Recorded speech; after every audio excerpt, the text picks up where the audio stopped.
রাজনীতিক হলেও কিছু যায় আসে না, আমি খুব কট্টর ন্যাশনালিস্ট। আমি এই বাংলাদেশে ভারতীয় বাংলাদেশি, পাকিস্তানি বাংলাদেশি, মার্কিন বাংলাদেশি, রুশ বাংলাদেশি, চীন বাংলাদেশি, পৃথিবীর আরও যত দেশ আছে ওই বাংলাদেশিদের চাই না। এই দেশটা বাঙালি বাংলাদেশি, পাহাড়ি নিগোষ্ঠী, আদিবাসী বাংলাদেশিদের। বাঙালির সাংস্কৃতিক চর্চা কেন্দ্র কিন্তু এই অডিটোরিয়ামটা না। বাঙালির সাংস্কৃতিক চর্চা কেন্দ্র হচ্ছে বটমূল, বটগাছ, যেটা পয়লা বৈশাখে আমরা আমাদের উদযাপন করি। এবং এই বটগাছ কিন্তু নটরডেম কলেজের মতোই, বটগাছটা আমার কাছে দেশ।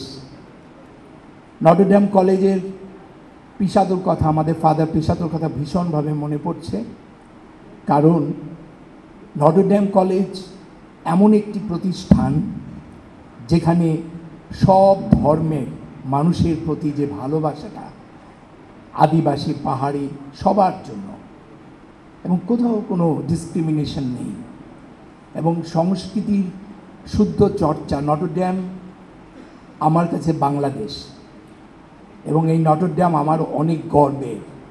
মেধা কিন্তু জন্মায় না, মেধা হতে হয়, মেধাবী হতে হয়।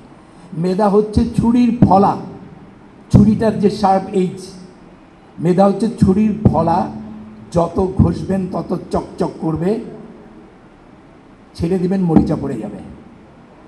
আর যেই পাথরটি দিয়ে ঘষবেন সেই পাথরটির নাম নিষ্ঠা, লেগে থাকতে হবে, ছেড়ে দেওয়া যাবে না।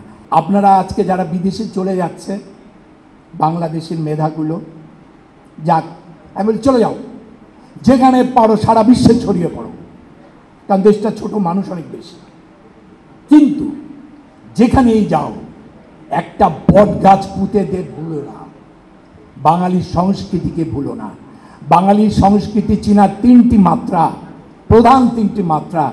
একটা হচ্ছে মাতৃভাষা, আরেকটা হচ্ছে মুক্তিযুদ্ধ, আরেকটা হচ্ছে পয়লা বৈশাখ, বটমূল। এই তিনটিকে বক্ষে ধারণ করতে হবে।